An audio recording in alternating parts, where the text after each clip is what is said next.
Buenos días, bienvenidas, bienvenidos a esta segunda sesión del encuentro intergeneracional que el INAPAM ha preparado para este año 2021. Es el segundo encuentro intergeneracional 2021, concientización del maltrato en las vejeces, que organiza el Instituto Nacional de las Personas Adultas Mayores, en el marco del Día Mundial de Toma de Conciencia del Abuso y Maltrato en la Vejez. El panel de hoy se titula Envejecimiento, Educación y Calidad de Vida. Hablaremos de la importancia de la educación gerontológica como acción para construir un bienestar colectivo, entendiendo que la educación no solo significa transmitir información nueva, sino también producir un cambio en nuestras actitudes y conductas. Recordemos que el proceso de aprendizaje se da a lo largo de toda la vida y que la educación permanente es un derecho que debemos promover, ejercer y respetar independientemente de la edad. Hoy en día sabemos que el envejecimiento de la población viene acompañado de importantes cambios tanto demográficos como sociales y por lo tanto educativos, y exige una atención y dedicación cada vez mayor hacia el colectivo de personas mayores que además tienen nuevas y diversas necesidades, demandas sociales y culturales, en las cuales la gerontología educativa y los programas intergeneracionales juegan un papel muy importante. La educación y la sensibilización son acciones esenciales para la prevención de maltrato. La familia, las organizaciones y los grupos de personas mayores, los centros comunitarios, los programas de asistencia, las y los profesionistas, las y los trabajadores que atendemos a las personas mayores y los centros educativos son espacios sociales que en su conjunto pueden contribuir a esta labor educativa. El progreso hacia la universalización de la educación a todos los sectores sociales es un proceso que necesita reforzar los mecanismos de relación intergeneracional como parte de la construcción e implementación de estos programas educativos. En este panel se abordará la perspectiva de la educación que atiende a los valores de la sociedad, las necesidades culturales, democráticas, sociales y económicas, reconociendo que la educación es un derecho humano y un bien en sí mismo, que da posibilidad a las personas en todas las etapas de su vida a alcanzar su máximo potencial. Para esta sesión contaremos con la moderación de la maestra Verónica Rodríguez Hernández, quien forma parte del equipo de instrucción del Departamento de Capacitación del INAPAM. Maestra Verónica, muchas gracias, buenos días, le cedo el micrófono. Muchas gracias. Buenos días a todos y todas. Nos da mucho gusto tenerlos nuevamente en esta nuestra segunda sesión. Y bueno, les voy a presentar a las dos ponentes que el día de hoy vamos a tener a dos ponentes que nos van a hablar sobre los aspectos de educación. La primera de ellas es la maestra Lucía Yolanda Burgos Uriarte y les comparto parte de su currículum. Ella es licenciada en psicología, cuenta con una maestría en orientación familiar, además de una en gerontología. Es diplomada en tanatología, en historia del arte y certificada en prácticas Tomatis nivel 1. Es coordinadora del diplomado para profesionalizar cuidadores en el Patronato Coajimalpa, institución IAPEP, fundadora de proyecto Cuidándote, es colaboradora en el Centro Universitario Incarnate World en temas de envejecimiento, colaboradora con Coaching Up en programas sobre el desgaste en sus 3 niveles, asesora para el Tecnológico de Monterrey en su programa de emprendedores, así como conferencista sobre temas de equidad de género, desgaste, envejecimiento y cuidados. Además de ser articulista en diversas publicaciones y autora del libro Lo ganado y lo perdido con la vejez. Además, trabaja en clínica privada dando orientación gerontológica. Maestra Yolanda Burgos, le agradecemos mucho que haya aceptado nuestra invitación y adelante, por favor. Muchas gracias por haberme invitado a esta segunda sesión con el título Educación gerontológica, propuesta de intervención que favorece la integración comunitaria y las relaciones intergeneracionales. Título grande, pero la propuesta es muy grande. Y les quiero comenzar a tratar este tema desde una historia que tiene 2 protagonistas.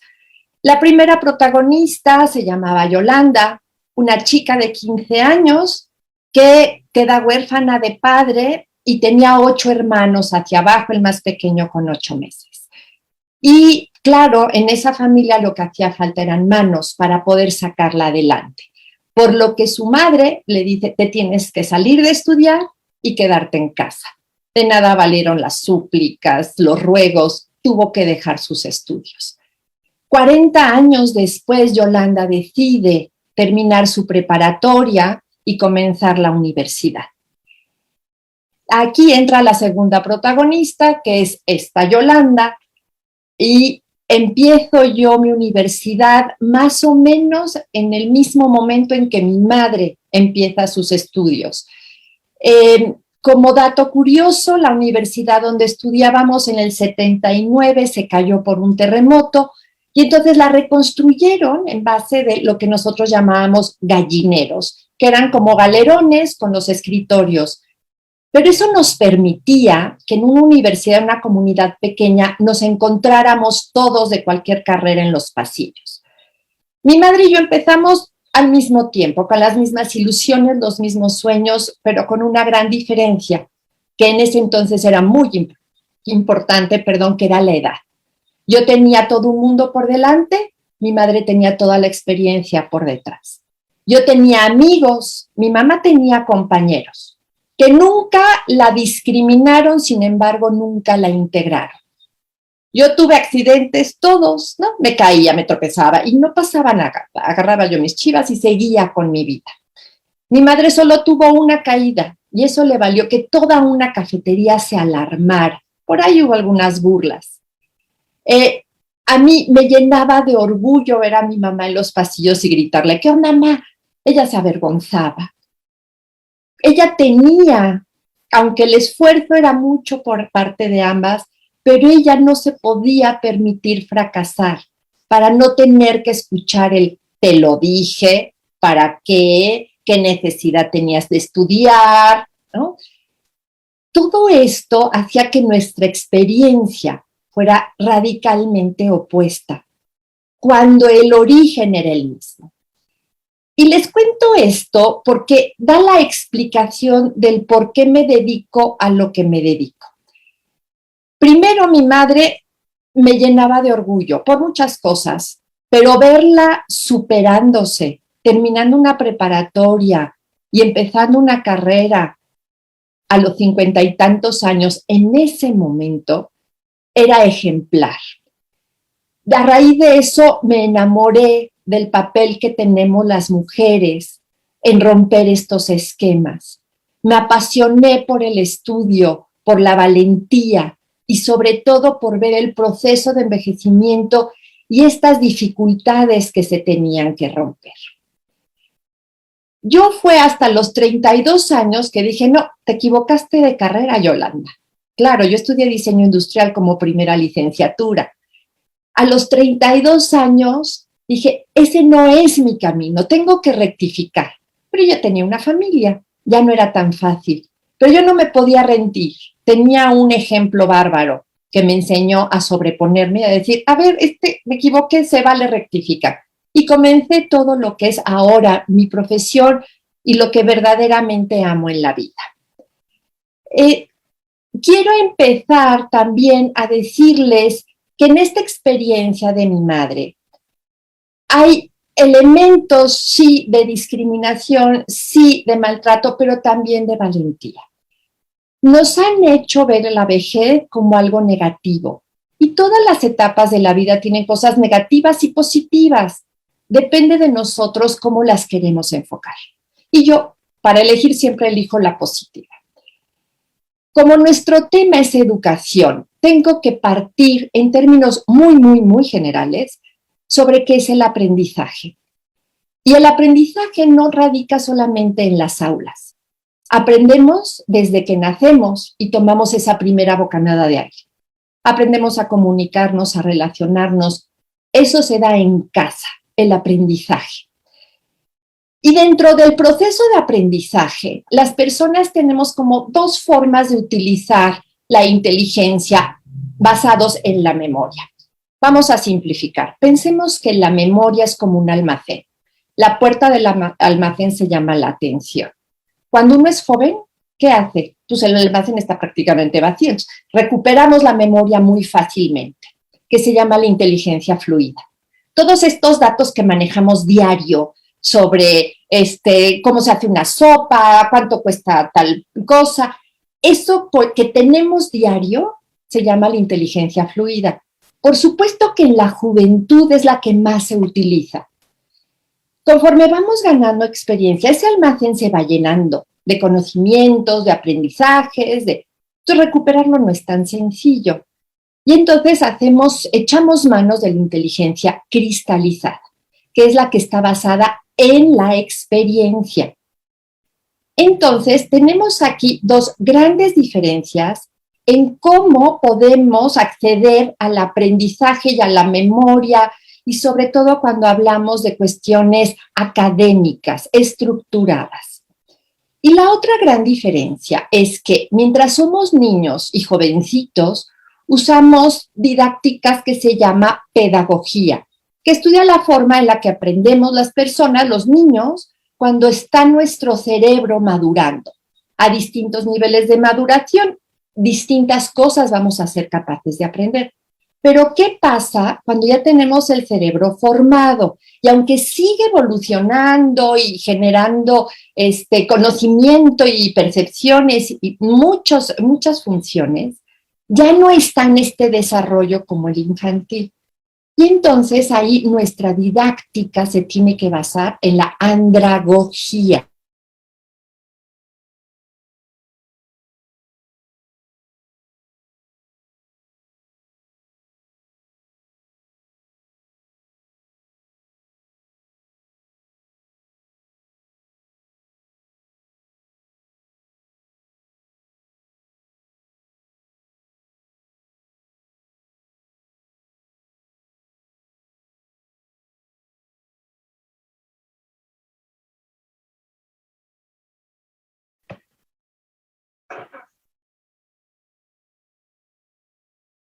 Bueno, parece ser que la ponente tuvo una pequeña falla en su internet. Si nos dan 2 minutos, lo vamos a verificar y en un momento continuamos con la transmisión. Gracias.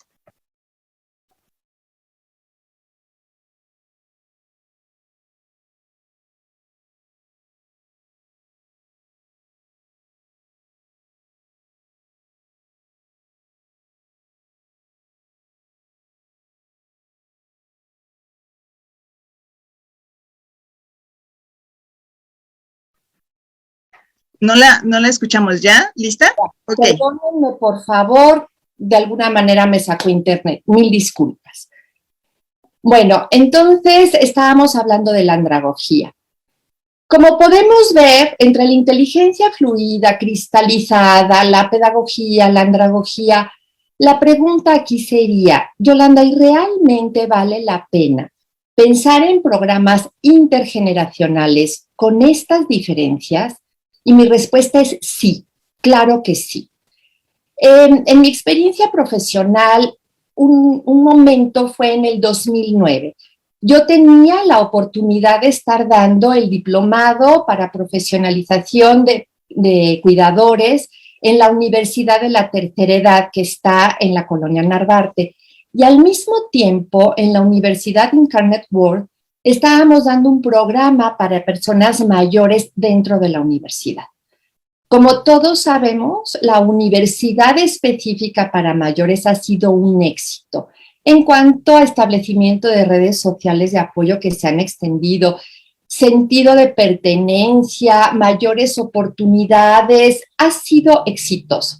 Pero ¿qué pasó dentro de un ámbito universitario donde había jóvenes conviviendo con personas mayores? Les voy a decir puntualmente qué es lo que pasó en la universidad. Al principio, algunos padres dijeron, oigan, a mí no me encanta que estén las personas mayores en los mismos estudios. Se les explicó, ¿no?, cuál era el propósito. Las personas mayores no compartían aula con los jóvenes, por esto que les explicaba antes, pero sí se compartían los espacios comunes, pasillos, bibliotecas, cafetería, caja, todo esto. Al principio había como cierto recelo o sorpresa de ambas partes, pero al cabo de unos días era muy común ver a las personas mayores pidiéndole a los jóvenes, oye, ¿dónde se paga? ¿Cómo se paga? Y la biblioteca, y empezó a darse de una forma natural esta convivencia intergeneracional.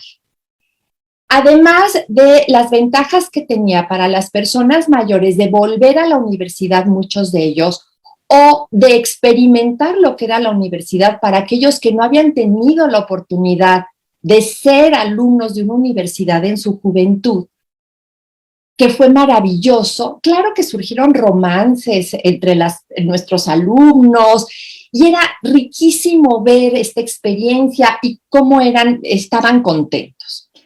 Pero, ¿qué pasó en los jóvenes? Esto duró más o menos 2 años por cuestiones más administrativas que de otra cosa. Pero en los jóvenes se dio una transformación. Primero, empezaron a ver el envejecimiento como una parte natural del ciclo de vida.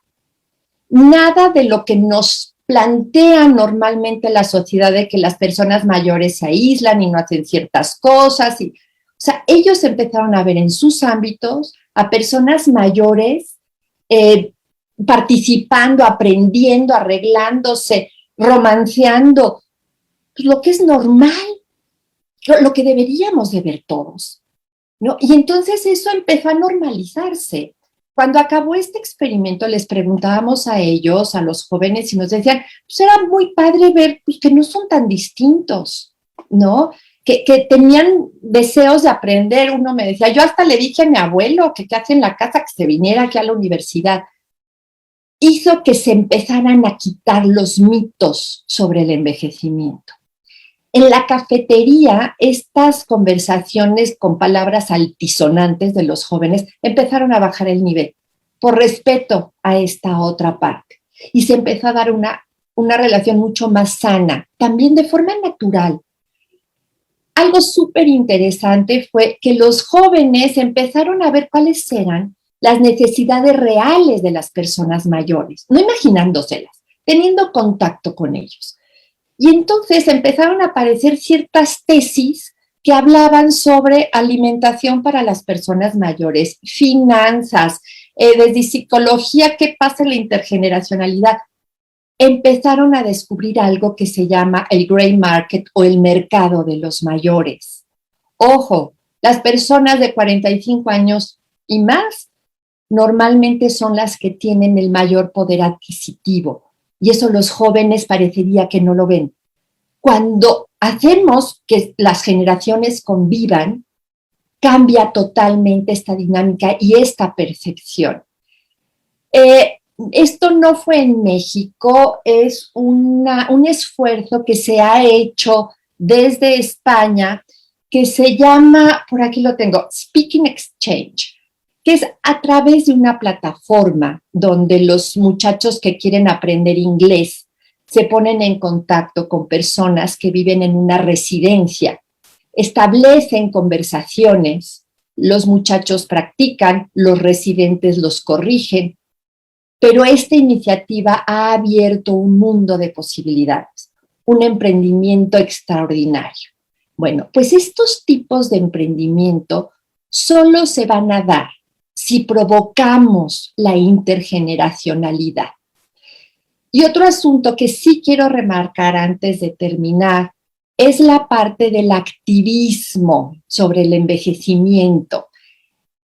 El empezar a quitar del lenguaje y del pensamiento estos microviejismos derivados de la discriminación por edad, llamado edadismo, ¿no? Lo viejo no sirve, estorba, hay que desecharlo, y una serie de ideas absurdas sobre el envejecimiento que se provocan porque no hay esta comunicación entre jóvenes y mayores, porque estamos llenos de mitos sobre lo que es envejecer, pero en la medida en que podamos generar estas interacciones, estas telarañas se irán quitando y podremos tener un contacto mucho más cercano a la realidad.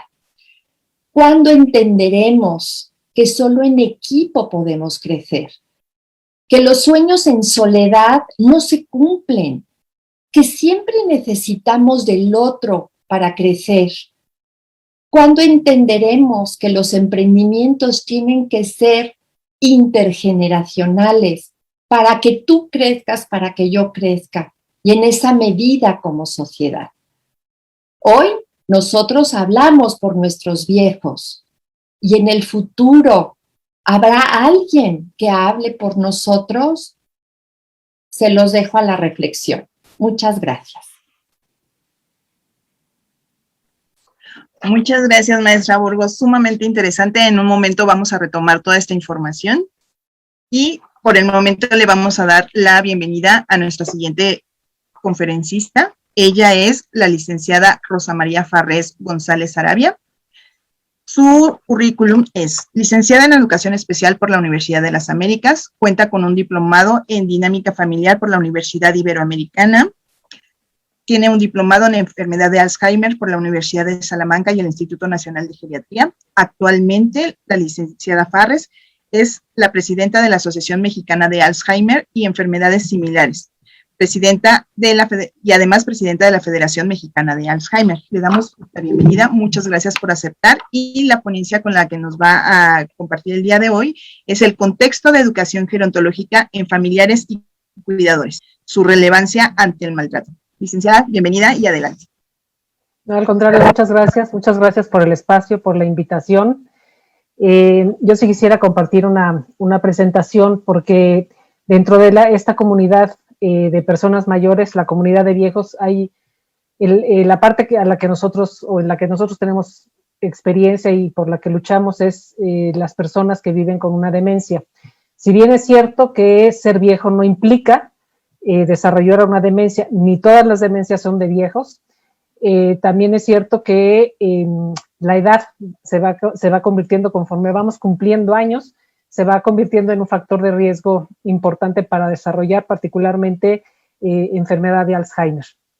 Entonces, cuando hablamos de educación y de capacitación, para nosotros es muy importante considerar el entender y el conocer este tipo de problemas. ¿Me das la siguiente, por favor?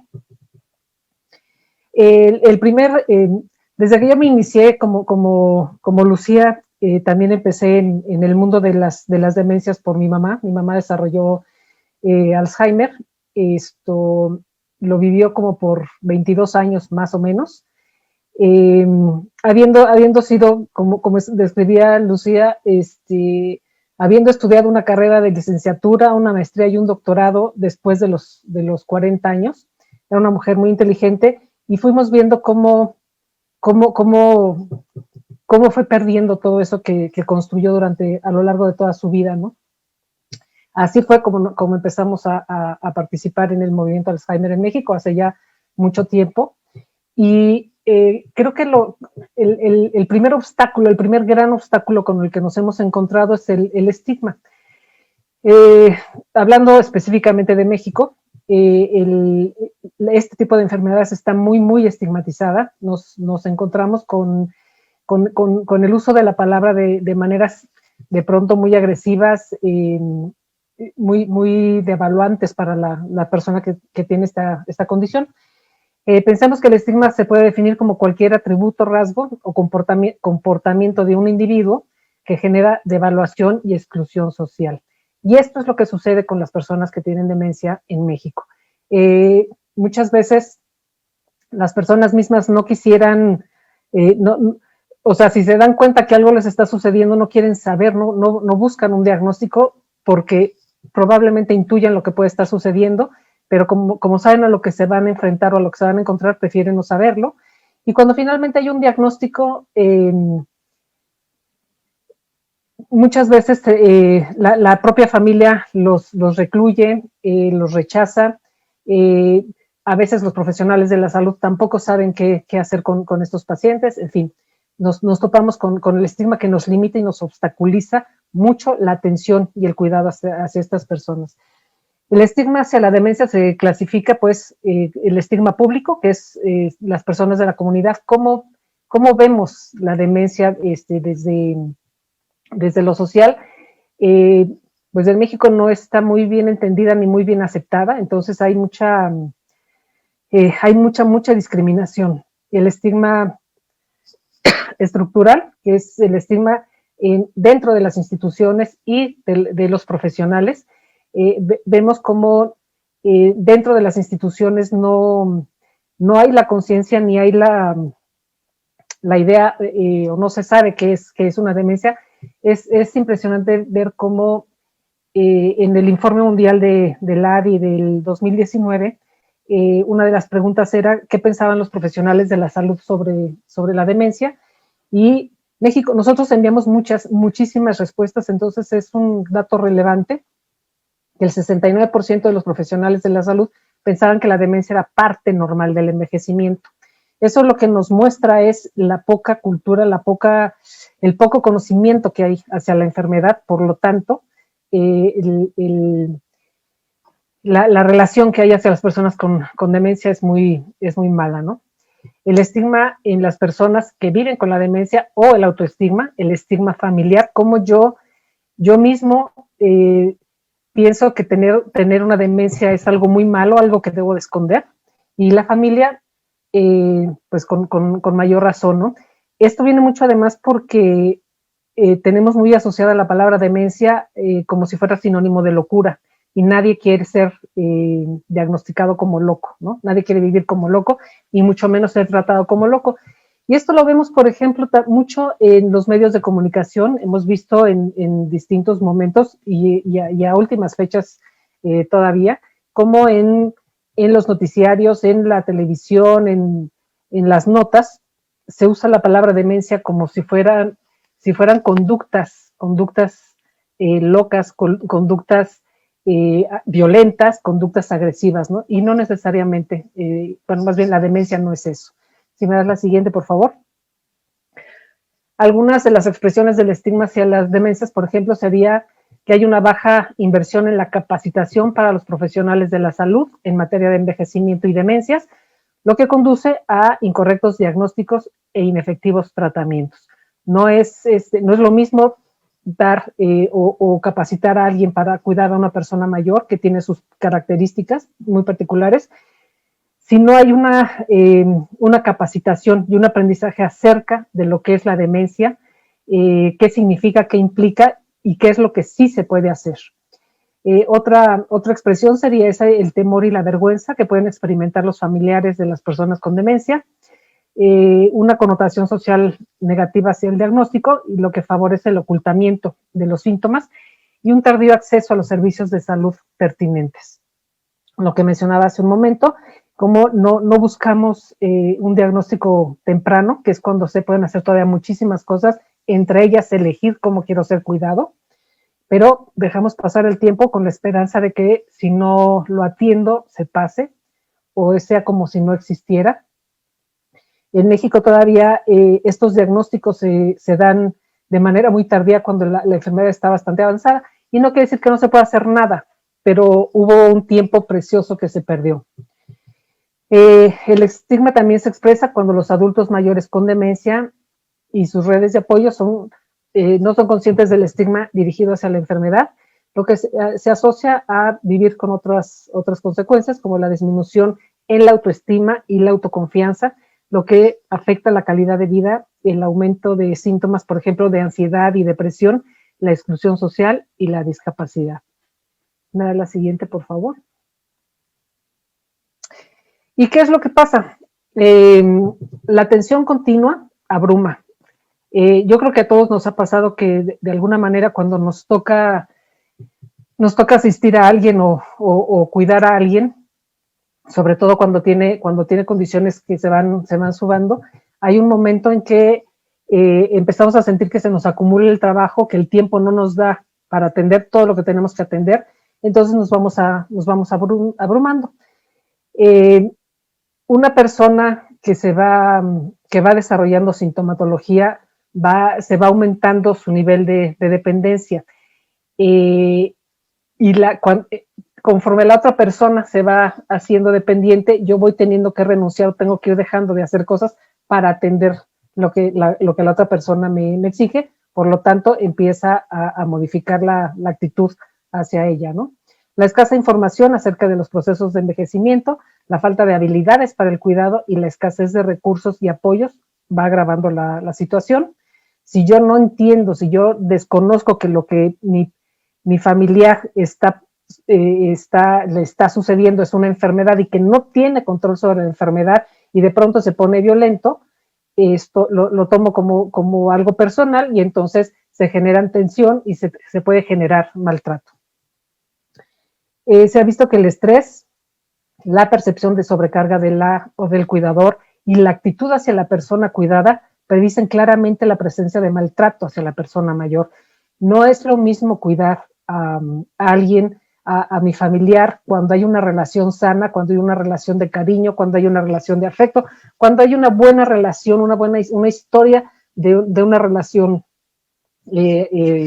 buena, sana, que cuidar a alguien con quien tenemos una historia probablemente agresiva o violenta. Otro aspecto es que en la actualidad existe una cultura que tolera la violencia por parte de la sociedad en general. La hemos ido normalizando, un poco por la manera en que vivimos, un poco por lo que se observa en la televisión, en los cines, ¿no? Y a lo mejor sin darnos cuenta, la violencia es parte de nuestro día a día y se ha ido normalizando. Cuando dentro de mi familia una manera de relacionarnos es violenta, pues la violencia es parte de nuestra manera de relacionarnos. Por lo tanto, cuando el papá o la mamá llegan a ser viejos, pues se vale violentarlos, ¿no? Porque es parte de... Las personas mayores han pasado de ser consideradas protagonistas en la dinámica familiar y social a ser relegadas a un papel irrelevante con escasa significación social y percibidos como una carga. Los tipos de familia han cambiado, ahora son más, son más chicas, no todos viven en el mismo espacio, las familias están más desperdigadas, por lo tanto, cuando hay necesidad de que el familiar vaya a vivir con alguien, siempre se vuelve un conflicto porque no hay el espacio suficiente o no hay las ganas suficientes o no hay el dinero suficiente y entonces el aceptar a un tercero que va a consumir sin aportar puede ser problema. Se recordarán que durante muchos siglos el anciano de la familia, de la tribu, era quien poseía la experiencia para ir transmitiendo de generación en generación. Eso, pues actualmente con el internet y con el acceso a la información ya no sucede, ¿no? Entonces, ese valor que tenía la persona mayor se desapareció. Y bueno, la otra es que el maltrato ocurre en el medio familiar, principalmente en el comunitario o institucional. Históricamente, el segundo lugar donde se presenta más maltrato son las escuelas. Que bueno, eso es otro tema, ¿no? Pero cuando hablamos de educación y de capacitación, pues hay que empezar desde el interior de la familia. La que sigue, por favor. Y bueno, ¿por qué una persona con demencia es más susceptible al maltrato? Por lo que comentabas hace un momento, conforme la enfermedad va avanzando, van aumentando las limitaciones de la persona, tanto físicamente, cognitivamente y psicológicamente. Eso implica a mi cuidador que tengo que hacer un mayor esfuerzo y tengo que probablemente renunciar a más cosas. El incremento del nivel de la dependencia respecto a los terceros, ya sean los familiares, cuidadores y hacia los profesionales. Este maltrato se presenta no solamente en el cuidador familiar, puede ser el cuidador profesional, a la persona que va a la casa y ejerce el trabajo de cuidado, pero puede violentar. Dentro de las instituciones también es altísimo y eso pues tiene que ver mucho por falta de educación, por falta de capacitación y porque en una de esas pues tampoco era la vocación de la persona, ¿no? El nivel de aislamiento social que sufre la mayoría de las personas con demencia hace muy difícil que se detecte. Dentro de la estigmatización, pues lo que sucede casi siempre es que la persona queda encerrada, queda aislada del resto. O sea, entre que nos da vergüenza que salir a la calle con ellos y a las amistades o a los familiares ya les da pena ir de visita porque igual y ni los reconoce, la persona se va aislando cada vez más. la negación y la dificultad para comunicarlo por parte de la familia y la escasa concientización de los profesionales y la discriminación que sufren. La que sigue, por favor. Y bueno, formas de maltrato, creo que se ha visto, se vio el viernes pasado, está en las personas con demencia las más frecuentes es la negligencia, ¿no? Y el maltrato físico y el psicológico son formas muy, muy frecuentes, pero también está la violación de los derechos fundamentales, como son la libertad, la seguridad, la dignidad, el honor y la intimidad. A mí me llama mucho la atención, o sea, me impresiona mucho cómo de pronto, cuando una persona no puede expresarse, cuando no puede hablar, suponemos que no importa que le cambie el pañal, con la puerta abierta, por decir algo, ¿no? Por comentar alguna de las muchas maneras de violar este tipo de derechos. Bueno, el maltrato sexual, el maltrato financiero, las sujeciones físicas y farmacológicas, desafortunadamente creo que es muy frecuente ver en instituciones que tienen a las personas con demencia sedadas para que no den lata, ¿no? Entonces podemos ver estas filas de personas sencillas, sumamente pasivas, sin ninguna actividad y sin que nadie esté atento a ellas. Y otra forma sería el internamiento involuntario sin control judicial. Cuando internamos, hay muchas razones por las cuales yo puedo internar a mi familiar en una residencia, en un asilo, en una de estas cosas. Hay maneras de hacerlo, ¿no? Pero muchas veces parte del poder que ejerzo es internándolo sin avisar. La que sigue, por favor. Licenciada, nos quedan 2 minutos, por favor. Muy bien. Los escenarios característicos de la violencia, como decíamos, la familia es el primer lugar, los cuidadores y los asistentes, los profesionales en los distintos servicios y los centros a los que asisten. La que sigue, por favor, creo que ya es. Y bueno, ¿qué podemos hacer? Yo creo que lo primero está, por supuesto, en la educación y en la concientización y en la capacitación, luchar contra el estigma, que es relevante, ya que es el obstáculo más importante para una atención adecuada. Para los profesionales de la salud, las familias y la sociedad en general, que reconozca esta condición y se actúe de manera adecuada para promover el vivir bien con demencia, aunque parezca que no se puede, sí se puede vivir bien con demencia.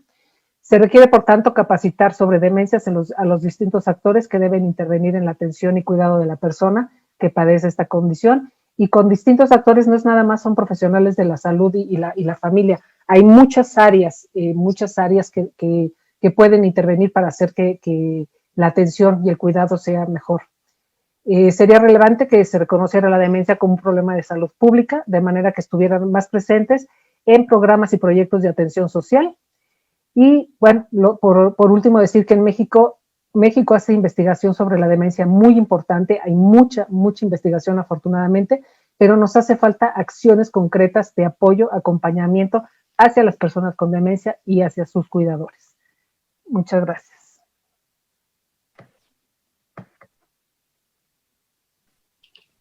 Muchas gracias, licenciada, y les solicito si nuestras 2 ponentes prenden su cámara, por favor.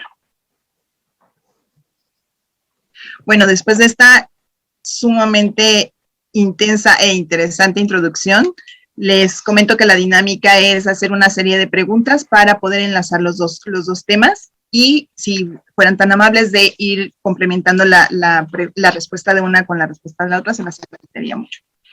La primera que me gustaría realizarles es que finalmente la OMS, como una de las instituciones más importantes a nivel mundial, menciona que la prevención del maltrato, para la prevención del maltrato es sumamente importante trabajar en el sector de la educación, sobre todo en cuestión de campañas de sensibilización, campañas de capacitación, pero sobre todo en esta cuestión de estructurar más estas intervenciones. Entonces, las dos nos presentaron aspectos sumamente importantes del envejecimiento, una en cuestión más de independencia y otra en cuestión de dependencia, pero ¿me podrían compartir cómo han visto ustedes la evolución de estas campañas y sobre todo cuáles han sido los aspectos que más han funcionado para tener mayor impacto, por favor? Si empezamos con la maestra Burgos. Claro que sí, gracias. Algo se ha avanzado, pero la verdad es que no es suficiente. Por ejemplo, en las escuelas primarias de repente hacen el Día del Abuelo, ¿no?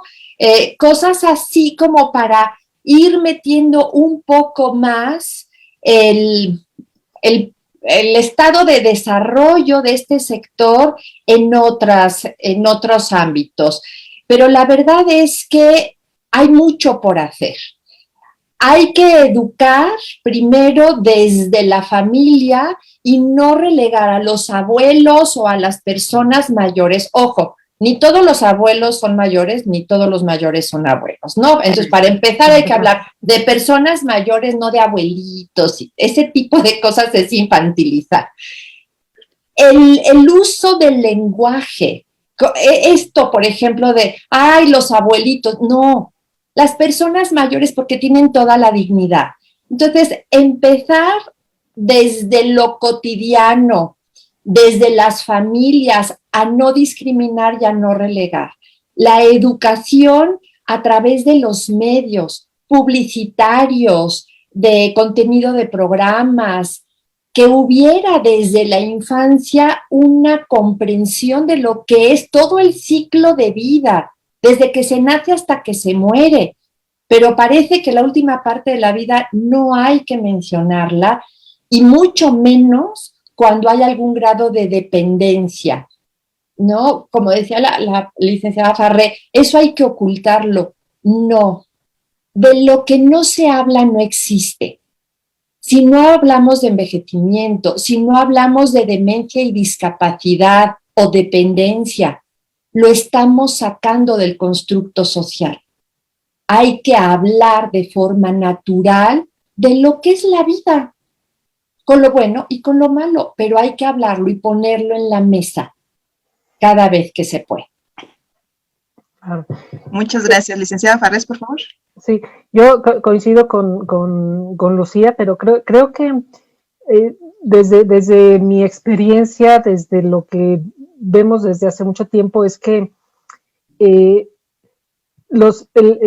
viejo, la persona mayor, no es de generación espontánea, ¿no? O sea, todos tenemos una historia que nos va a llevar hacia la vejez, todos. O sea, a partir de que nacemos, vamos a ir construyendo nuestra vejez. A mí en lo personal me preocupa mucho que dentro de las familias hay mucha violencia, o sea que efectivamente se ha normalizado mucho la violencia y mucho el maltrato, y lo vemos, el maltrato hacia los niños, el maltrato hacia las mujeres, y ahora el maltrato hacia las personas mayores, ¿no? Como si fuera parte de la cultura, o sea, se ha normalizado, se ha permitido. Yo creo que hay campañas muy importantes, pero nos hace falta, o nos ha faltado más bien la promoción, una promoción real y un atender desde el interior de la familia lo que está sucediendo, ¿no? Los niños, bueno, las personas no nacen ni discriminando ni estigmatizando, esos son aprendizajes. Entonces, yo creo que hay que tener mucho cuidado con ese tipo de aprendizajes, porque además, de pronto también es como meterse autogol, ¿no? O sea, si se vale maltratar al viejo y el día de mañana yo voy a ser viejo, entonces se va a valer que me maltraten a mí, ¿no? Y otra cosa que creo que es importante, y eso se observa no solamente en las demencias, sino cuando suceden, bueno, cualquier problema que te vuelva o te haga dependiente, es que mientras más vulnerable eres, es más factible que te violente, ¿no? Pero muchas veces lo que también sucede es que entre más vulnerables, pues más fácil te cobran las cuentas, ¿no? Entonces hay que tener mucho cuidado con nuestra propia historia, porque el día de mañana pues te pueden cobrar lo que la familia piense que debes, ¿no? Entonces sí creo que para combatir la violencia hay que trabajar, hay que educar a la familia y hay que entrar, o sea, el tema tiene que entrar también en las escuelas. Okay. Retomando la cuestión de las escuelas y la experiencia que nos comentaba la maestra Burgos, ¿cómo se puede sensibilizar sobre todo a autoridades o a las personas que tienen el poder de decisión de la importancia de este enfoque gerontológico y de la cuestión del aprendizaje y de involucrar al mayor número de personas posibles? Mira, desde luego que la sensibilización es de las primeras cosas, ¿no? Pero es que hay que generar una conciencia. Yo hace años estuve con las presidentas del DIF del Estado de México y les hicimos un ejercicio de sensibilización más enfocado a la dependencia que, bueno, normalmente empieza en las personas mayores con motricidad o con problemas de visión, en fin. Era increíble ver las reacciones que decían, es que yo no me imaginaba que esto se podía sentir. Yo no me imaginaba el problema que era trasladarme de un lugar a otro. Parece mentira que si no lo vivimos en carne propia, parecería que no existe, ¿no? Y eso es importantísimo. Nosotros, por ejemplo, en el diplomado para profesionalizar cuidadores, lo primero que tocamos es el rescate de las familias mismas, de la persona cuidadora. Porque si yo he sido violentada desde niña, ¿cómo esperan que trate con respeto a la persona que voy a cuidar? Lo que decía la licenciada Farrés, ¿no? O sea, si crecimos y vivimos dentro de la violencia, a ver, como por una varita mágica, vamos a cambiar esas dinámicas. No hay forma.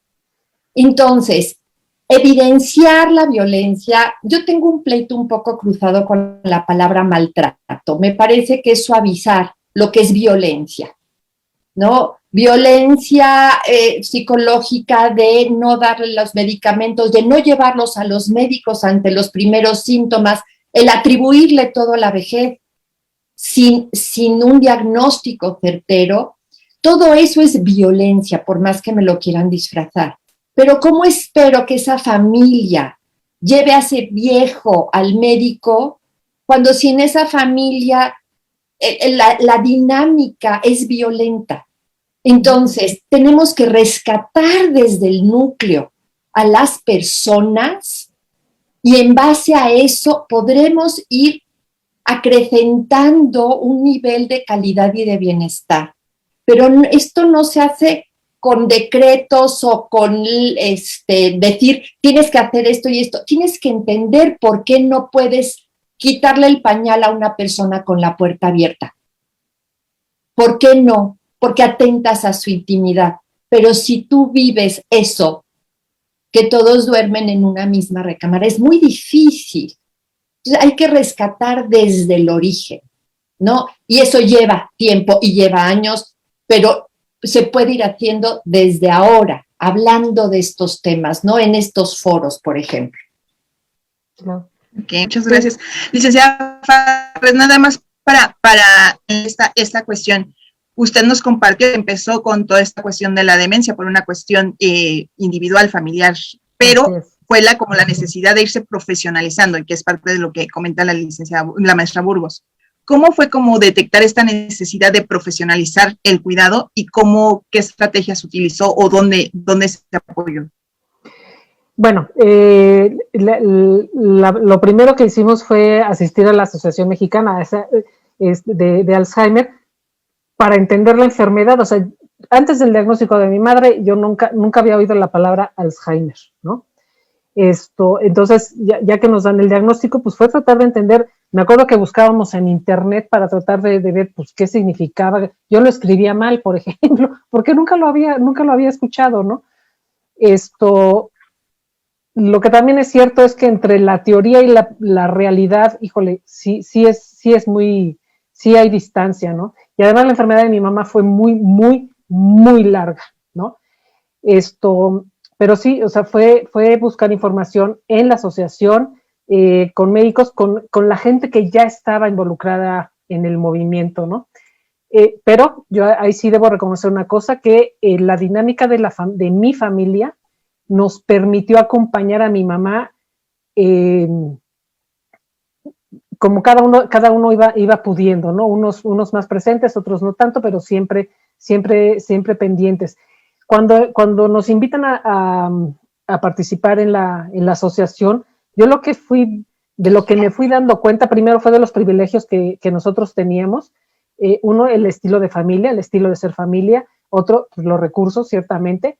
Pero yo lo que me fui dando cuenta es que no es la realidad de muchísima gente, ¿no? Faltan muchos recursos, falta entender la enfermedad, falta información. No hay información socializada acerca de la enfermedad, ¿no? ¿Por qué? Porque desde las autoridades es un tema que no se habla, ¿no? No se socializa. Entonces, nosotros lo que hacíamos, pues, era explicar de qué se trataba la enfermedad. Yo tengo muy presente muchas expresiones de familiares, cuando lo podíamos hacer de manera presencial, que iban buscando también orientación, cómo cambia la expresión de la cara cuando le dices, oye, tu mamá o tu papá no es que estén locos, tienen una enfermedad en el cerebro. ¿Qué es eso, la demencia? Una enfermedad en el cerebro, no es locura, ¿no? Y además estas locuras de película terribles, ¿no? En donde salen desdentados y despeinados y con camisas de fuerza, que eso es lo que da tanto terror, ¿no? Porque además eso es lo que sí se sabe de la demencia, cuando se ponen violentos, ¿no? Entonces yo creo que lo que hace muchísima falta es información. Y eso sí creo que hay más información y más acceso, y también creo que entre los gerontólogos también se ha incrementado el interés, pero nos falta. Perfecto, muchas gracias. Maestra Burgos, volviendo como a lo interesante del día de hoy es que estamos viendo como los extremos, ¿no? Como la cuestión de independencia, y que aunque el envejecimiento es complejo de asimilar, es mejor visto, por así decirlo, cuando son independientes, y es más complejo cuando ya presentan una dependencia, ¿no? En este caso, en la cuestión de la independencia, que sería como lo ideal, la prevención, ¿qué ha notado usted que funciona más en cuestión de resaltar este proceso de envejecimiento saludable? Bueno, yo creo, pero no creo, estoy cierta que la medida en que mantengamos nuestra autonomía en cuanto a las decisiones de mi salud, de mis finanzas, de mis relaciones, seré más respetada. ¿Qué pasa? Bueno, pese a lo que se cree, la mayoría de las personas mayores envejecen de una forma saludable y tienen una sensación de bienestar. Pese a lo que se cree, es más la gente que tiene un envejecimiento feliz o contento que cuando nada más nos enfocamos en esta parte negativa que hablaba yo al principio.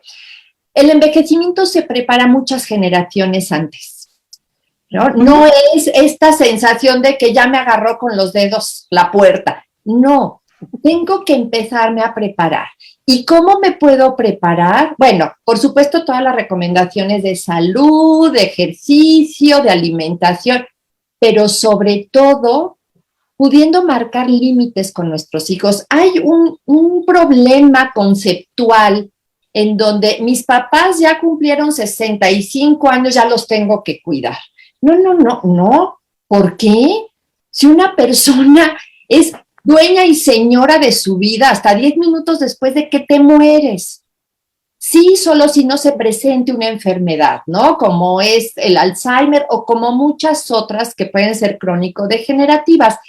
Pero en general, las personas podemos seguir decidiendo sobre nuestra vida durante muchos años. Pero hay este concepto social de que, ay, tú tan buen hijo que eres que siempre estás al pendiente de tus papás, pero los papás no necesitan que los estén fastidiando. Y entonces pierden la gran bendición que es la relación padre-hijo, la desechan por convertirse en cuidadores de padres que no lo necesitan todavía.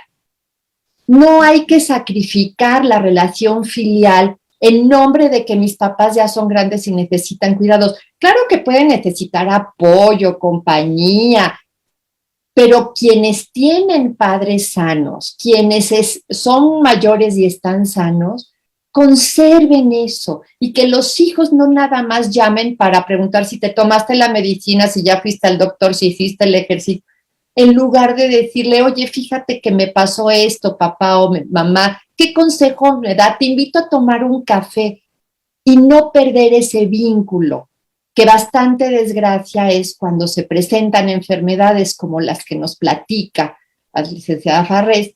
Ahí sí no hay forma, te tienes que convertir en cuidador. Pero mientras haya salud, mientras haya autonomía, respetémosla y hagámosla respetar. Porque ahí estamos sembrando también para nosotros, ¿eh?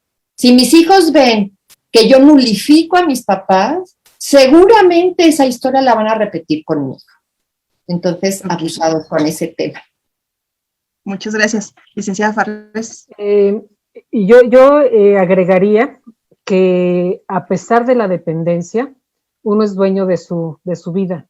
Nosotros promovemos mucho el enfoque centrado en la persona con demencia, que eso significa o eso implica que quienes me van a cuidar me conocen lo suficiente como para saber qué es lo que quiero en un momento en que no lo puedo expresar. De repente suena como muy difícil eso de estar pensando en, o sea, si estoy en una institución, pues cómo voy a atender de manera individual a los 20 viejos que hay, ¿no? O sea, si yo conozco a la persona, si sé que le gusta y que no le gusta, si sé que le da miedo o le divierte, sé lo que tengo que hacer con ella. O sea, la persona, uno no puede deshumanizar o despersonalizar a nadie porque cumple años o porque se hace dependiente. O sea, la persona sigue siendo persona hasta el último instante de su vida, una persona con derechos, con necesidades, con gustos, con disgustos y como tal debe ser tratada. Entonces hay que tener el amor a la profesión de tal manera que esté dispuesto a comprometerme a atender a cada uno de los pacientes desde el lugar de la persona, no desde el mío. Ok, muchas gracias. Las dos mencionaron la importancia tanto de la familia como la cuestión de la comunidad, pero les pediría si nos enfocamos a las cuestiones intergeneracionales. Sé que ya lo mencionaron las dos, pero podríamos hacer como algunas cuestiones puntuales de cómo detectar cuando hay como esa brecha. Y, bueno, perdón, ¿dónde está esa brecha? ¿Cómo logramos disminuirla? Y sobre todo, ¿cómo logramos fortalecer esas relaciones intergeneracionales? Maestra Burgos, por favor. Bueno, la primera cuestión que creo que es indispensable es la participación. No crear espacios segregados, exclusivos para donde no se pudiera interactuar, ¿no? Por ejemplo, la gente que vive en una residencia por decisión propia, que no se queden nada más en la residencia, que puedan ir al centro comercial, al cine, o sea, el vernos todos, sin importar que haya una dependencia o no, el poder ver, por ejemplo, personas en una silla de ruedas conviviendo y circulando, o sea, vuelvo a lo mismo, de lo que no se habla no existe. Uh-huh. Si ocultamos a personas, les voy a contar algo, ¿no? Gente muy cercana a mí, pues uno de ellos tenía un tipo de demencia por multiinfartos cerebrales, pero esa persona salía, convivía, platicaba, iba al cine, o sea, ¿por qué no? ¿Por qué no? Y entonces había veces que estaba, repito y repito lo mismo, y que todo el entorno normalizaba que había gente, una persona que tenía esa condición. Así como hay otros que tienen una condición que necesitan usar una silla de ruedas. Y hay otros que viven de forma más o menos natural, pero a lo mejor son más lentos. O sea, todos formamos parte de todo. No aislarlos, no dejarlos, no segregarlos. Habemos chaparritos altos con enfermedades cardíacas, con dependencia por cuestiones de deterioro cognitivo. O sea, pero todos tenemos que convivir, si no, ¿cómo lo vamos a ver normal? ¿No? Entonces, para mí lo primero es, bueno, a lo mejor yo ahorita ya tengo que usar silla de ruedas, no importa, sáquenme, que alguien me ayude, yo voy y salgo, y no aislarnos. Yo creo que eso es lo importante, porque no es solo para mí, también es para mi entorno, que vean que somos parte de lo mismo y que empecemos a actuar como eso, somos parte de lo mismo, ni mejores ni peores, somos. Perdón. Licenciada Farrés, sobre todo en las cuestiones de demencia en las etapas tempranas, creo que ahí está esta dificultad, ¿no? Entre cuándo sí puede seguir con su vida cotidiana y cuándo hay que tomar ciertas medidas. Entonces, y eso es como frena un poquito, ¿no? El desconocimiento y la falta de empatía del entorno. ¿Qué se podría hacer para facilitarles ese proceso de aceptación y de integración al medio? Bueno, yo creo que hay que empezar por la aceptación del abuelo como el abuelo o la abuela, pues, o sea, de la persona. O sea, el viejo sigue siendo una persona y ese valor nadie lo perdemos, ¿no? Entonces, dentro de la familia, pues hay que aceptar a los de todas las edades, pues, o sea, eso es como obvio, pues, ¿no?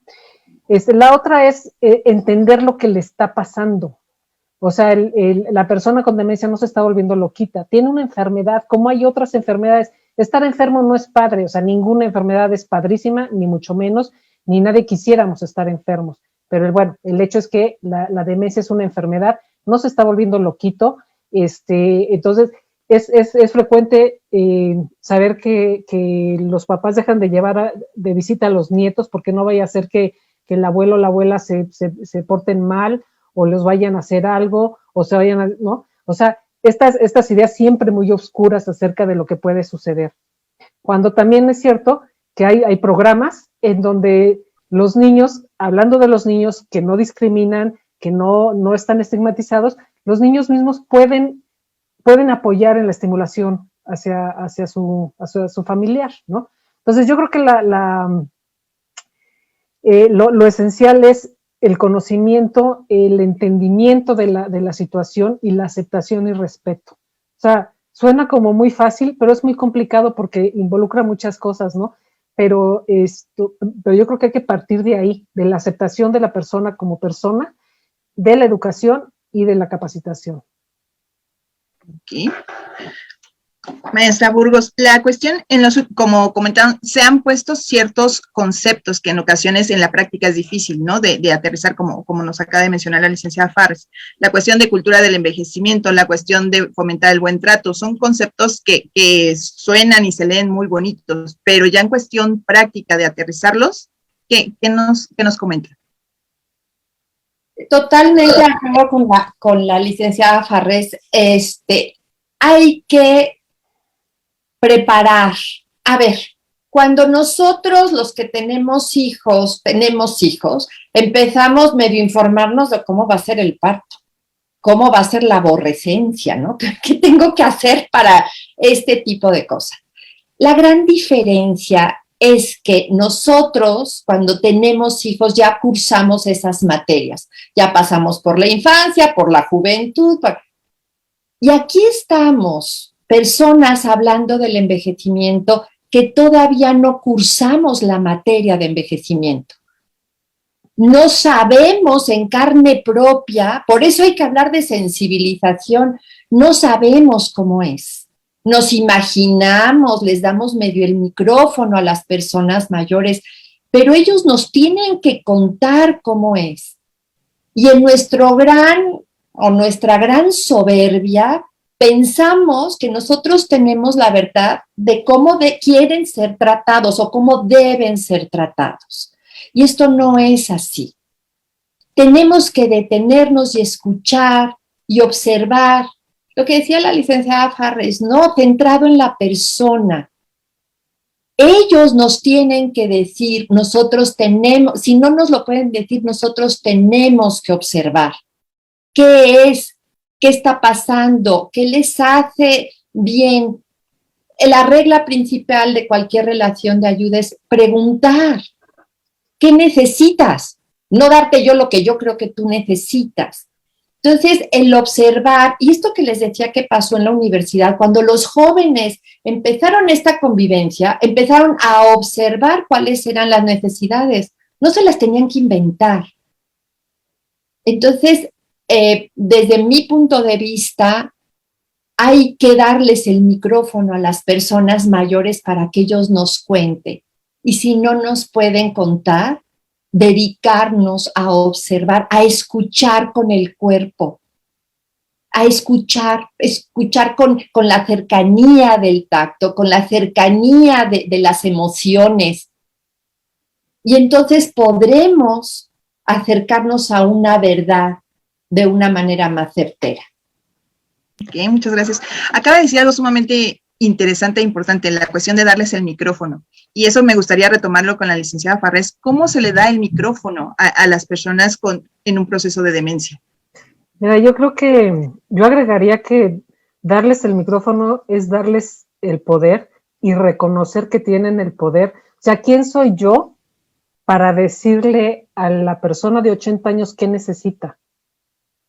Es mucho más fácil que la persona de 80 años me diga qué es lo que necesita y qué es lo que necesita en todas las áreas, ¿no? O sea, ¿por qué estos planes, estos programas, estas estrategias de atención y de cuidados, no hay gente mayor que represente a su sector, pues, para que sean ellos quienes digan cómo hay que hacer las cosas, ¿no? O sea, yo creo que sí es muy importante escucharlos, darles la palabra, pero darles el poder, porque además es por respeto a ellos mismos, ¿no?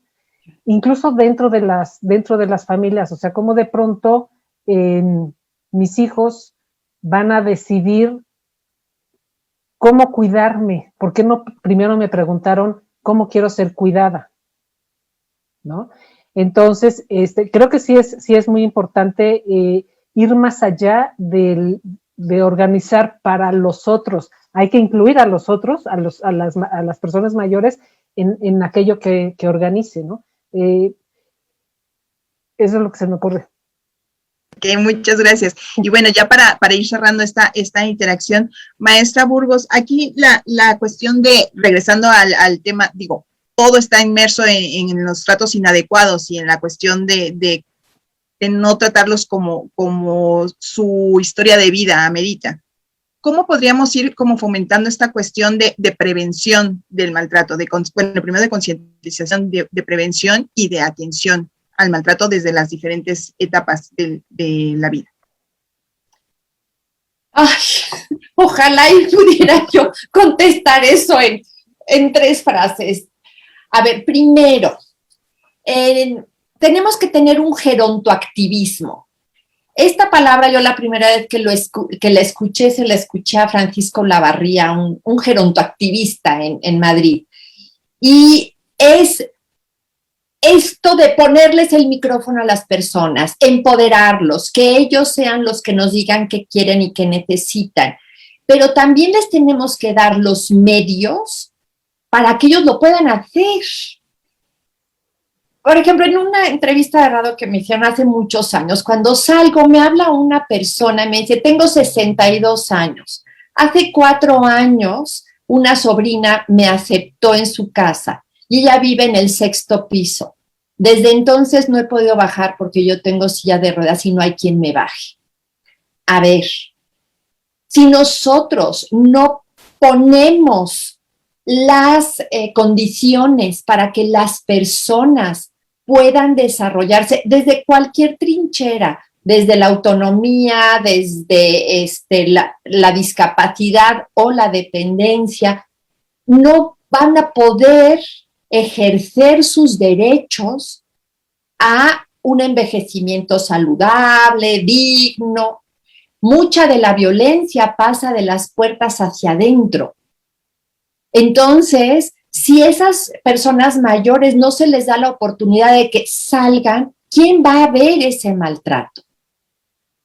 Entonces, ¿cómo tenemos? Bueno, como dijo la licenciada Farrés, desde la educación, desde niños, sí, pero en este momento tratar de ampliar las redes sociales de apoyo para que ellos puedan hablar, educar sobre los distintos tipos de dependencia que se generan, educar también al primer nivel de atención a la salud para que no todo se lo achaquen a la edad, que haya médicos preparados que puedan distinguir cuando llega una persona a ese nivel, si hay maltrato, si no hay maltrato, si esto es consecuencia de alguna otra patología, pero en la medida en que estemos interrelacionados, que yo tenga a quien pedirle ayuda si algo está pasando, se podrá prevenir.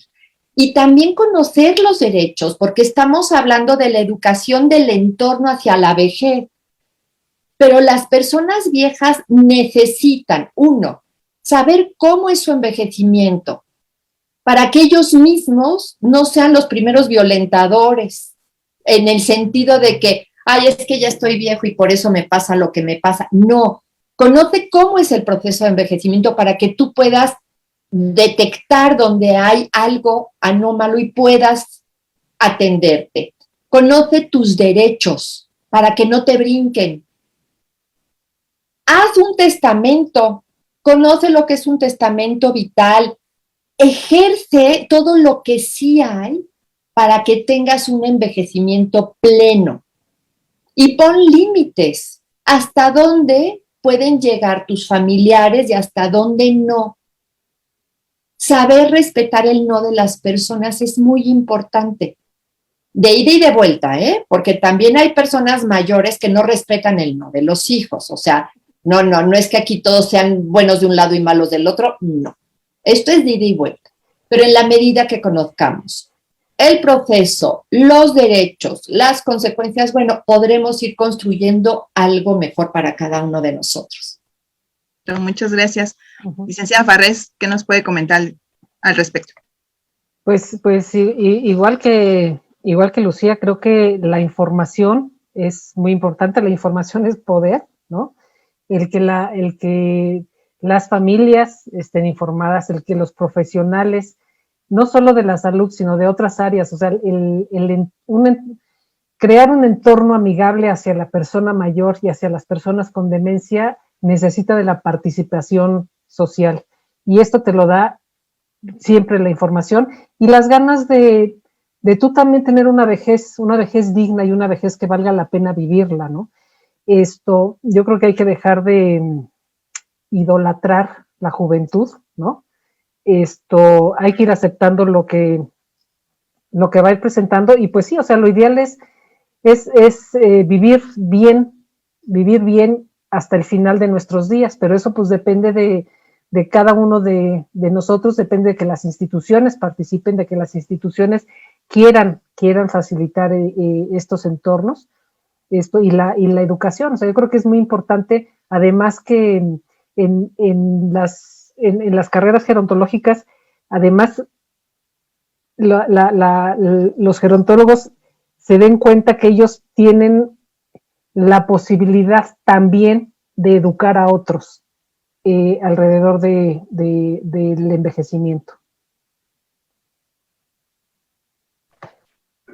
Maestra Burgos, la cuestión aquí también es, ¿qué hacemos nosotros con nuestro propio proceso de envejecimiento? ¿Cómo lo vivimos los profesionales que estamos trabajando con ellos para que eso no se convierta como en un obstáculo?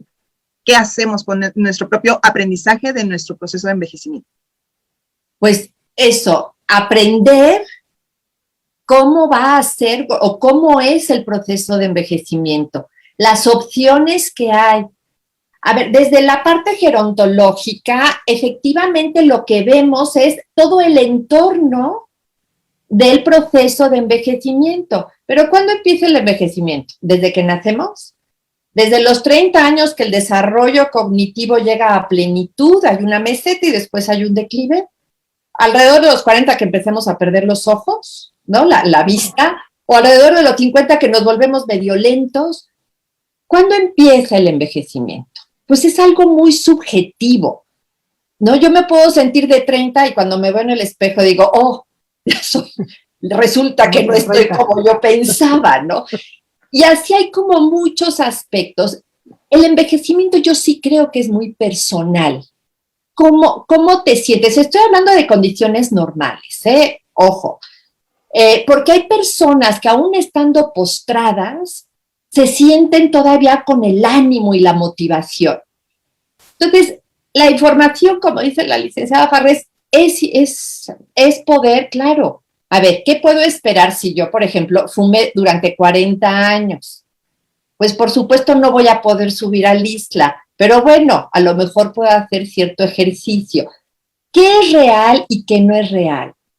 ¿Cómo voy a ir al final de mi vida integrando la tarea al final de nuestra vida es la integración del yo? Juntar todas las piezas del rompecabezas que he ido teniendo en mi vida y empezándola a acomodar ya en el tablero y decir, me falta esto, me sobra esto, ¿qué puedo hacer? Y seguir completando ese tablero, pero con conocimiento. Si vamos por la vida así, sin pena ni gloria, no tenemos los hilos de nuestra vida, no tenemos la autonomía. Entonces es más fácil que los demás tomen decisiones. Mi mamá, así como empecé, quiero darle un cierre, me decía, hija, decide, porque si no lo haces, otros van a decidir por ti. Y eso debería de ser a lo largo de nuestra vida, pero en la vejez mucho más. Si está en nuestras posibilidades, decidan, porque si no, otros vamos a decidir por ustedes. Y otros que no hemos transitado el camino que ustedes ya están transitando. Okay, muchas gracias. Y licenciada Farres, para ya también ir cerrando su participación, ¿nos podría comentar un poco del programa que tienen, que precisamente tiene su letrero atrás de usted, por favor? Sí, claro que sí. Dementia Friends es una iniciativa que trajimos a través de la FEDMA. Es una iniciativa francamente muy, muy amable, muy amigable. Empieza en Japón, el Reino Unido la adopta y es quien lo empieza a expandir. Dementia Friends lo que hace es compartir 5 mensajes muy básicos, muy básicos acerca de qué es la demencia. Y se hacen unas dinámicas muy sencillas, pero la verdad muy conmovedoras para entender cada uno de estos mensajes. Por ejemplo, uno de los mensajes es la demencia no es parte del envejecimiento, la demencia no es un problema nada más de memoria, se puede vivir bien con demencia. Cuando dices eso de se puede vivir bien con demencia, la gente dice, ¿qué les pasa? O sea, nadie queremos desarrollarla, pero el caso es que hay muchas personas con demencia. Entonces, lo que buscamos a través de Dementia Friends es luchar contra el estigma hacia la demencia y hacia las personas con demencia. Se da una sesión informativa donde se trabajan estos 5 mensajes y lo que se pide a cambio es una acción pequeñita o enorme, del tamaño que uno quiera, desde el lugar en el que estás, hacia la demencia. Y puede ser desde, a partir de hoy que soy Dementia Friends, voy a dejar de creer que una persona con demencia está loca. Cuando tú utilizas el lenguaje, al final del día el lenguaje expresa lo que tú sientes, el lugar en donde estás parado. Entonces, si puedes cambiar el lugar desde donde ves a la persona con demencia, eso ya es un cambio y eso ya modifica y lo hace diferente, ¿no? Entonces, lo que buscamos a través de Dementia Friends es que las personas se muevan de donde están, haya acciones, ha habido algunas acciones, o sea, el promover el movimiento, el conocer el problema, en fin, o sea, cada quien, que además eso se me hace muy padre porque a lo mejor yo tengo ganas de hacer algo por la demencia, pero no sé qué hacer. Bueno, desde ahí, desde donde tú estás, desde tu profesión o desde tu lugar de trabajo, desde tu casa, puedes hacer algo para cambiar nuestra postura hacia las demencias y entonces eliminar el estigma en lo más posible. Yo creo que estoy convencida que cuando dejemos de estigmatizar a la demencia, vamos a estar parados en un lugar mucho más flexible, mucho más abierto y con más ganas de hacer algo por todos aquellos que viven con demencia, para que entonces vivan bien con demencia, porque no es lo mismo vivir bien con demencia con un montón de limitaciones de todos tipos, y además en un entorno violento, que vivir con demencia en un lugar, en un entorno amigable, en un entorno que te cuide, que te proteja, que sea cálido, pues, ¿no? O sea, sí hay maneras distintas de vivir la demencia. Okay. Y bueno, pues se nos terminó el tiempo de esta interesante interacción y encuentro, y nada más les solicitaría como último si nos pueden dar su cierre de todas estas ideas que nos compartieron durante esta charla. Maestra Burgos, ¿con qué cerraría? Así, palabras impactantes. Por Ya favor. las había yo dicho. Sí lo sé, pero y me encantó. Pero nada más como ese mensaje de dónde la buscamos, qué hacemos, en qué nos comprometemos. Claro que sí. Bueno, me pueden buscar en una página que es nuestra, que se llama, es www.cuidandote.com.mx, y ahí pueden tener mis datos y todo esto. No dejen al azar su vida. No dejen que otros decidan por ustedes. Mientras podamos, somos dueños de nuestra vida, de nuestras decisiones. El que envejezcamos no quiere decir que le pasemos la estafeta de nuestra vida a nadie más. Entonces, ¿cómo podremos tomar mejores decisiones? Teniendo la información de mi propio envejecimiento, de mis derechos, de mí. Y eso va a jalar, porque el ejemplo arrastra. Así como el ejemplo de mi madre me arrastró a estar en donde estoy ahorita, cuando uno de ustedes empiece a modificar todo el engranaje alrededor, se va a ir ajustando y van a arrastrar a esos otros que están a su alrededor para realmente ir modificando. No nos tenemos que esperar a las grandes acciones, así como en Dementia Friends. Toma una decisión, una este día para ti, para tu beneficio, y vas a ver cómo todo su engranaje se va a mover. Gracias, licenciada Farrés, ¿con qué se despide de nosotros? Pues yo lo que diría es que la demencia no es un cuarto oscuro. La demencia puede ser muy luminosa y depende de cada uno de nosotros, de cómo queramos vivirlo. Les diría que el proyecto de vida no termina en la vejez ni en la jubilación. El proyecto de vida se termina, como decía Lucía, 10 minutos después de que fallecemos. Entonces, consérvenlo, manténganlo, aliméntenlo. Y bueno, a nosotros nos pueden buscar a través de la página de la Federación Mexicana de Alzheimer, que es www.fedma.mx. Ahí lo que van a encontrar es información, van a encontrar el directorio de distintas asociaciones en los distintos estados de la República. Y aquí en Ciudad de México, con mucho gusto, estoy a sus órdenes en el correo 1988 amaesdf@gmail.com. Muchas gracias por el espacio y por la invitación. Ok, bueno, parte cerramos este ciclo. Tendríamos ahorita la oportunidad de que les realicen las preguntas que se fueron surgiendo del chat. Muchas gracias y los dejo con la maestra Erika. Gracias. Gracias. Pues muchas gracias. Una presentación muy interesante, muy amplia y por supuesto que nos inspira a realizar cambios, muchos cambios que se necesitan para poder alcanzar esta condición de vejez digna para todos y todas. Antes que nada, quiero mencionar algunos de los lugares que nos están contactando, desde donde están conectadas las personas que están con nosotros a través del Facebook Live.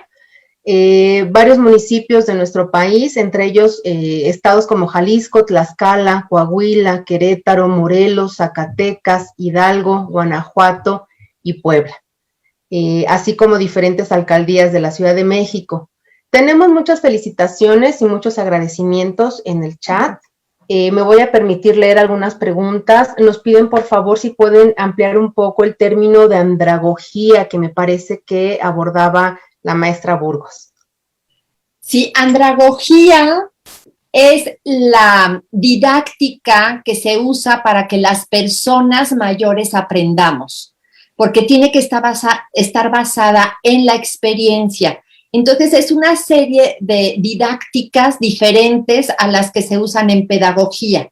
En pedagogía va de la mano con el proceso de maduración cerebral. Por ejemplo, antes de los 12 años, los niños todavía no pueden hacer abstracciones. Por eso la geometría o el concepto de muerte todavía no lo pueden asimilar porque su cerebro no ha madurado. Pero ya las personas adultas tenemos la maduración cerebral, por eso la didáctica tiene que ser distinta. Entonces es la forma en que los mayores aprendemos. Muchas gracias, maestra. Nos están pidiendo orientación para una persona que tiene un familiar con demencia. Licenciada Farrés, le pediría de favor si nos repite los datos de contacto. Claro que sí, con mucho gusto. El correo, y les doy el correo porque el teléfono de pronto no está funcionando muy bien. Entonces es más fácil y más seguro a través del correo. Es con número 1988 a MAES, de Asociación Mexicana de Alzheimer y Enfermedades Similares, a maesdf@gmail.com. Muy bien, muchas gracias. Este dato para la persona que está pidiendo apoyo con su familiar con demencia. Claro que sí. Nos hablan aquí de la importancia de rescatar las historias de vida para individualizar el envejecimiento y responder a las necesidades de las personas, que es algo que ya nos comentaban sobre la importancia del enfoque centrado en la persona. Pues bueno, por mi parte sería todo. A nombre del Instituto Nacional de las Personas Adultas Mayores, agradecemos a nuestras ponentes, la maestra Lucía Yolanda Burgos Uriarte y la licenciada Rosa María Farrés González Arabia, por colaborar con el INAPAM para la construcción de espacios de intercambio y de reflexión, cuyo propósito es invitar a personas de todas las edades a reflexionar y construir desde nuestros propios saberes las acciones que permitan alcanzar condiciones que posibiliten una vida digna, justa y equitativa que todas y todos merecemos. Y para cerrar, les hacemos una cordial invitación para el próximo viernes. Tenemos una conferencia el 25 de junio a las 11 de la mañana. Se va a transmitir por el Facebook Live del INAPAM. El tema es concientización del maltrato en personas mayores. Y con esta actividad vamos a cerrar las acciones de capacitación en torno al Día Mundial de Toma de Conciencia del Abuso y Maltrato en la Vejez. Les deseamos un excelente día, muchísimas gracias y les esperamos por acá el próximo viernes. Muchas gracias. Buenas tardes. Gracias. Cuídense. Hasta luego. Seguirse cuidando. Chao.